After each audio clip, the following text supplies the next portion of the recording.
गुजरात की कई जगहों से चांदीपुरा वायरस के आउटब्रेक की खबरें आ रही है, जो मुख्य रूप से 9 महीने से 14 साल के बच्चों को प्रभावित कर रहा है। यह बीमारी ज्यादातर ग्रामीण क्षेत्रों में देखी जाती है।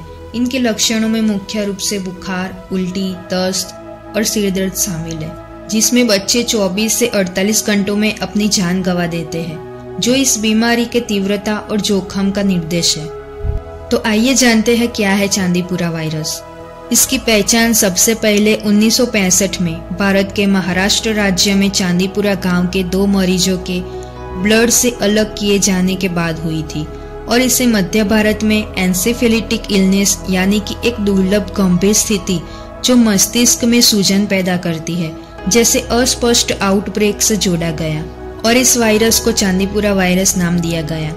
भारत में चांदीपुरा वेसिकुलो वायरस को सैंड फ्लाई से अलग किया गया था और इसके काटने से वायरस फैल गया। इस वायरस का दूसरा नाम है चांदीपुरा एन्सेफेलिटिस और ये रबडोविरिडे परिवार का सदस्य है, जो एक मस्तिष्क संबंधी बीमारी से जुड़ा हुआ है। चांदीपुरा वेसिकुलो वायरस एक एनवेलोप्ड वायरस है, जिसकी जीनोम सिंगल स्ट्रैंडेड आरएनए है।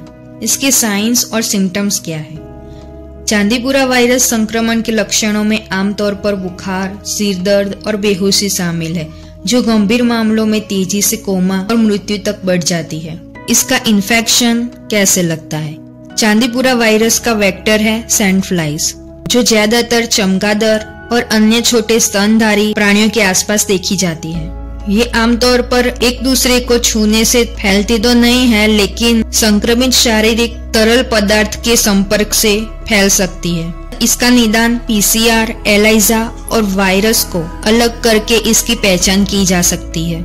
इसकी सारवार है मुख्य रूप से देखभाल और एंटीवायरल थेरापी। चांदीपुरा वायरस का सबसे बड़ा उपाय उसका निवारण है। चांदीपुरा वायरल इन्फेक्शन के लिए कोई विशिष्ट उपचार या टीका उपलब्ध नहीं है, इसलिए मैनेजमेंट, देखभाल और मच्छर नियंत्रण जैसे उपाय कर रही है।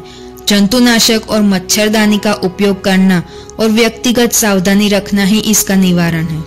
चांदीपुरा वायरस एक अत्यधिक घातक वायरस है और लक्षण दिखाई देने पर तत्काल सारवार ले और वेक्टर नियंत्रण और निवारक साधनों का उपयोग महत्वपूर्ण है।